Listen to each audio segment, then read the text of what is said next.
श्री स्वामी समर्थ. नमस्कार. आपल्या यूट्यूब चॅनलवर तुमचं खूप मनापासून स्वागत करत आहे. तुमच्या मनातील सर्व चांगल्या इच्छा स्वामी महाराज पूर्ण करो ही स्वामींच्या चरणी प्रार्थना करते आणि आजच्या नवीन व्हिडिओला सुरुवात करते. तर आज वार आहे शनिवार आणि आज आलेली आहे संकष्टी चतुर्थी. प्रत्येक महिन्यास चतुर्थी दोनदा येते आणि पौर्णिमेनंतर येणाऱ्या चतुर्थीला संकष्टी चतुर्थी म्हणून ओळखतात. तर अमावस्येनंतर येणाऱ्या चतुर्थीला विनायक चतुर्थी म्हणतात. संकष्टी चतुर्थीचं व्रत केल्याने भगवान गणपतीचा आशीर्वाद मिळतो आणि व्यक्तीच्या जीवनातील सर्व प्रकारचे दुःख आणि त्रास नाहीसे होतात असे म्हणतात. कार्तिक महिन्यातील कृष्ण पक्षातील चतुर्थीला गणाधीप संकष्टी चतुर्थी म्हणून ही ओळखली जाते. यावर्षी 8 नोव्हेंबर 2025 रोजी संकष्टी चतुर्थी येत आहे. या दिवशी भगवान गणपतीच्या गणाधीप रूपाची पूजा केल्याने आयुष्यातील सर्व अडचणी दूर होतात आणि घरात सुख समृद्धी नांदते अशी मान्यता आहे. ही चतुर्थी 8 नोव्हेंबर रोजी शनिवारी सकाळी 7:32 सुरू होईल आणि दुसऱ्या दिवशी 9 नोव्हेंबर रोजी रविवारी सकाळी 4:25 राहील. त्यामुळे गणाधीप संकष्टी चतुर्थी जी आहे तर ती 8 नोव्हेंबर रोजी साजरी करण्यात येणार आहे. संकष्टी चतुर्थीला चंद्रदर्शन घेऊनच चंद्राला अर्घ्य दिल्याशिवाय उपवास सोडला जात नाही आणि जर आपण चंद्राला अर्घ्य दिल्याशिवाय आपण जर उपवास सोडला तर आपल्याला या व्रताचं फळ देखील प्राप्त होत नाही. त्यामुळे आपल्याला चंद्राला अर्घ्य देऊनच आपण जे काही वेळ आहे त्या वेळेनुसार उपवास हा सोडायचा आहे. संकष्टी चतुर्थी खूप महत्त्वाची मानली जाते. या दिवशी भगवान गणपतीची पूजा केल्याने घरातील नकारात्मक ऊर्जा दूर होते आणि कुटुंबामध्ये सुख शांती समृद्धी टिकून राहते अशी श्रद्धा आहे. आणि या दिवशी गणपती बाप्पा सर्व अडथळे दूर करून भक्ताच्या मनोकामना पूर्ण करतात. या दिवशी व्रत केल्याने गणाधीप संकष्टी चतुर्थी हे व्रत सूर्योदयापासून सुरू होते आणि चंद्रदर्शन झाल्यावरच हे पूर्ण होते आणि म्हणूनच आपल्याला हे जे व्रत आहे तर ते करायचं आहे. या व्रताबरोबरच आपल्याला काही प्रभावी उपाय देखील करायचे आहे. आज संध्याकाळी आपल्याला कापूरसोबत ही एक वस्तू जाळायची आहे. ही एक वस्तू जर आपण आज संध्याकाळी कापूरसोबत जाळली तर आपल्या घरातील वास्तुदोष पितृदोष भांडणं नजरबाधा ह्या दूर होऊन जातील आणि 7 पिढ्यांचं दारिद्र्य देखील नष्ट होईल. घराची मुलांची पतीची प्रगती होईल. इतका हा प्रभावी उपाय आहे. हा उपाय कसा करायचा आहे याबद्दलचीच माहिती आजच्या व्हिडिओमध्ये आपण बघणार आहोत. त्यामुळे तुम्ही कुठे व्हिडिओ स्किप न करता शेवटपर्यंत नक्की बघा जेणेकरून तुमच्यापर्यंत योग्य ती माहिती पोहोचेल. आपल्या चॅनलवर नवीन असाल तर चॅनलला सबस्क्राईब करा आणि असेच नवनवीन माहितीपूर्ण व्हिडिओ पाहण्यासाठी बेल आयकॉनला प्रेस करा म्हणजे मी जेव्हा कधी नवीन व्हिडिओ अपलोड करेन त्याचं नोटिफिकेशन सर्वात अगोदर तुम्हाला भेटेल आणि तुम्ही एकही व्हिडिओ मिस करणार नाही. त्याचबरोबर खाली कमेंट्समध्ये ओम गणपते नमः हे लिहायला देखील विसरू नका. व्हिडिओ माहितीपूर्ण वाटला तर आपल्या मित्रपरिवारांसोबत शेअर देखील करा. तर पहा, जी काही संकष्टी चतुर्थी आलेली आहे तर ती कार्तिक महिन्यातील संकष्टी चतुर्थी म्हणून ओळखली जाते. ही जी संकष्टी चतुर्थी आहे ही अतिशय महत्त्वाची असते. कार्तिक महिना हा भगवान कार्तिकेयला समर्पित असतो आणि कार्तिकेय हे भगवान गणपतीचेच भाऊ मानले जातात आणि या दिवशी आलेली जी चतुर्थी आहे तर ही अत्यंत विशेष मानली जाते. तर हा जो उपाय मी तुम्हाला सांगणार आहे तर हा उपाय तुम्हाला आज संध्याकाळी म्हणजेच आज 8 नोव्हेंबर रोजी शनिवारी संध्याकाळी तुम्हाला 6 वाजल्याच्या नंतर रात्री 12 वाजेपर्यंत हा उपाय करता येणार आहे. 6 ते 12 या वेळेमध्ये तुम्ही हा उपाय कधीही करू शकता. जर तुम्हाला शक्य असेल तर तुम्ही 6 ते 9 या वेळेमध्ये जास्तीत जास्त प्रयत्न करा हा उपाय करण्याचा. कारण या वेळेमध्ये ज्या काही सकारात्मक लहरी असतात तर त्या खूप अधिक प्रमाणामध्ये जागृत असतात. याच वेळेमध्ये घरामध्ये लक्ष्मी माता प्रवेश करते आणि ह्या वेळेमध्ये उपाय केल्याने आपले जे काही उपाय आहेत तर त्याचं पटकन फळ आपल्याला प्राप्त होते. नसेल वेळ तर 6 ते 12 या वेळेमध्ये केला तरीसुद्धा चालेल. आता हा उपाय आपल्याला कशासाठी करायचा आहे तर आपल्या घरामध्ये सतत वाद विवाद क्लेश कलह भांडणं यासारखी गोष्टी घडत असतील, नवरा बायकोची सतत भांडणं होत असतील, घरातील सासू सुनेची सतत भांडणं होत असतील किंवा घरामध्ये जावाजावांची भांडणं एकमेकांशी सारखे भांडणं होत असतील तर या भांडणापासून आपल्या क्लेशमुक्ती घरामध्ये होण्यासाठी त्याचबरोबर आपल्या घरामधली जी काही नकारात्मकता आहे ती नष्ट होण्यासाठी आणि आपल्या घराची प्रगती होण्यासाठी हा उपाय अतिशय महत्त्वाचा आहे.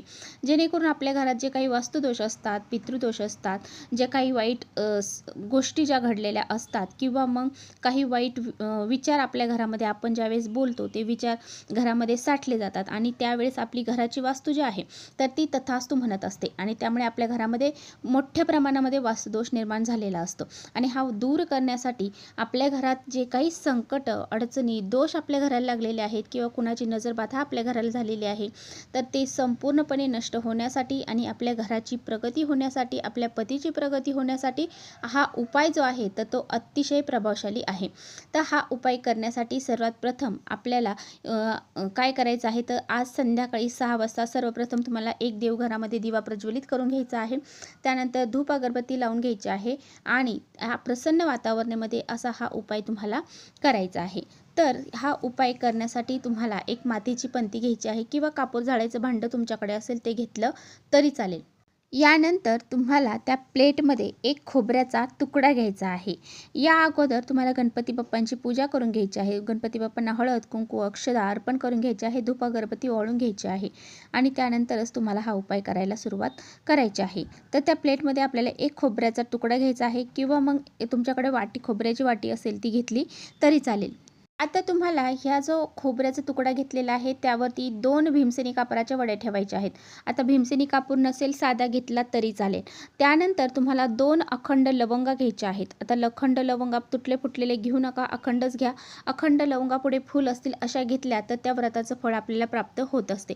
त्यामुळे तुम्हाला 2 अखंड लवंगे घ्यायचे आहेत. 2 हिरवी वेलची जी असते तर ती जी वेलची आहे ती सुद्धा तुम्हाला व्यवस्थितच घ्यायची आहे. आता ही लवंग आणि हिरवी वेलची जी आहे तर ती घरातील नकारात्मकता दूर करते आणि घरात माता लक्ष्मीला आकर्षित करत असते. त्यानंतर देवघरासमोर बसायचं आहे आणि तिथे बसून तुम्हाला ह्या कापराच्या वड्या प्रज्वलित करायच्या आहेत. आता प्रज्वलित केल्यानंतर त्यावरती तुम्हाला 1 ते 2 थेंब गाईचं गावरान तूप जे आहे तर ते टाकायचं आहे. नसेल तर काही हरकत नाही. आणि तुम्हाला ओम श्रीम विघ्नहर्ताय नमः, ओम श्रीम विघ्नहर्ताय नमः या मंत्राचा जप करायचा आहे. आणि थोड्या वेळाने ते भांडं तिथून उचलायचं आहे आणि संपूर्ण घरामध्ये त्याचा धूर तुम्हाला फिरवायचा आहे. आता हा उपाय करत असताना तुमच्या घराचा जो मुख्य दरवाजा आहे तो उघडा ठेवायचा, खिडक्या असतील त्या उघड्या ठेवायच्या, जेणेकरून घरातील नकारात्मकता बाहेर जाईल आणि बाहेरची लक्ष्मी घरामध्ये येईल. अशा पद्धतीने तुम्हाला हा उपाय करायचा आहे. संपूर्ण घरामध्ये हे जे भांडं आहे ते फिरून झाल्यानंतर तुमच्या मुख्य दरवाजावरती घेऊन जायचं आहे.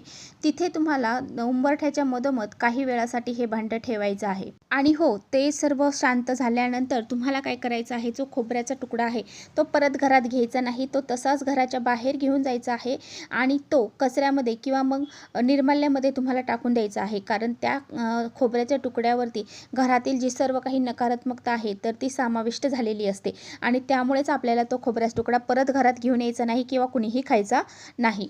आणि असा हा अत्यंत प्रभावशाली आणि छोटासा उपाय सर्वांनी आपल्या घरामध्ये आज संध्याकाळी करायचा आहे. आता पहा, काही वेळा काय होतं की आपल्या घरामध्ये नवरा बायकोंची सतत भांडणं होतात. छोट्या छोट्या गोष्टी जरी आपण घरामध्ये बोलायला गेलो की नवरा बायकोची लगेच भांडणं होतात.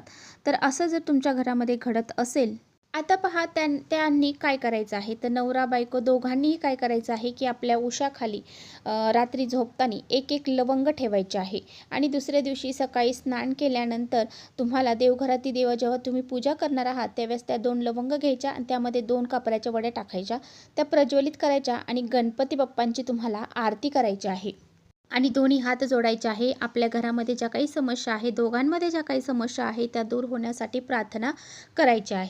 जर तुमच्या घरामध्ये सतत पैशांच्या अडचणी येत आहेत, म्हणजे तुमच्या घरामध्ये पैसा टिकतच नाही किंवा तो पैसा आला की कोणत्या ना कोणत्या मार्गाने घरातून बाहेर निघून जात असेल, आज तुमच्याकडे पैसे आले की दुसऱ्या दिवशी काहीतरी अडचणी येतात आणि त्यामध्ये ते पैसे निघून जातात, तर तुम्हाला काय करायचं आहे, तुम्हाला रोज संध्याकाळी काय करायचं आहे, तुमच्या स्वयंपाकघरामध्ये 2 कापराच्या वड्या तुम्हाला रोज संध्याकाळी तुमच्या घरामध्ये किचनमध्ये जाळायच्या आहेत.